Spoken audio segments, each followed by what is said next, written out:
L'aventure a commencé avec mon arrière-grand-père, qui était passionné de balle trap. Il a commencé à conceptualiser des petits lanceurs manuels. Et puis également à produire artisanalement des pigeons d'argile. Il produisait 1 million par an avec de l'argile de la région, des Alpes-Maritimes. L'activité a été encore plus développée par mon grand-père, qui démarchait les premiers camps militaires américains basés en Allemagne après la guerre, qui l'équipait de lanceurs de balles trap et de cibles artificielles. Ça lui a permis aussi de s'ouvrir sur des marchés qui étaient de l'export pour l'époque, tels que des marchés francophones comme la Belgique, la Suisse, et puis également à nos premières participations aux Jeux Olympiques, je pense à Tokyo et Rome, 60 et 64. Et puis viendra Jean-Michel Laporte, mon père, a repris l'activité en 1972. Il a encore plus développé l'activité par rapport à son père, notamment je pense à une production beaucoup plus industrielle, beaucoup plus massive, une automatisation beaucoup plus accrue des lanceurs. Il a énormément développé le marché à l'international.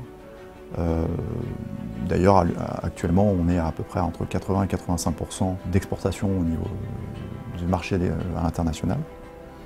Donc, ce qui est en fait plus de 3/4 du chiffre d'affaires de la société Laporte est réalisé à l'export.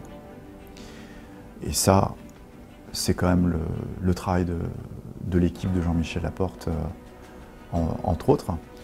Il a également réalisé des innovations majeures, notamment je pense au plateau flash, qui est un plateau avec une poudre colorée, qui lorsqu'il est impacté en vol dégage une fumée, qui permet aujourd'hui d'avoir un meilleur arbitrage, d'avoir un plateau télégénique, donc qui est mieux perçu par le spectateur, et surtout par la télévision lors des retransmissions des Jeux Olympiques. Et également, il a su apporter de l'innovation, un certain développement, un certain entrain, un engouement autour du monde du ball trap, mais pas que. Je pense également au développement de l'archerie, du paintball. L'idée vient de l'association du tir du ball trap et de l'ensemble de nos produits mis en application pour l'archerie et pour le paintball. Ce sont des produits qui sont à la disposition de clubs de ball trap pour une activité annexe.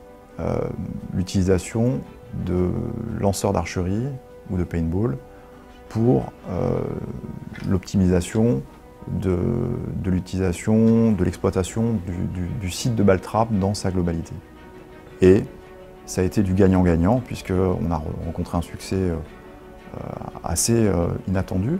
Il y a eu un élan, un essor assez incroyable, notamment aux États-Unis, où ce sont des activités qui ont donné lieu à des disciplines. Les grands projets pour l'avenir de Laporte Ball Trap sont de continuer le développement de notre réseau social WeShoot dédié au monde du tir.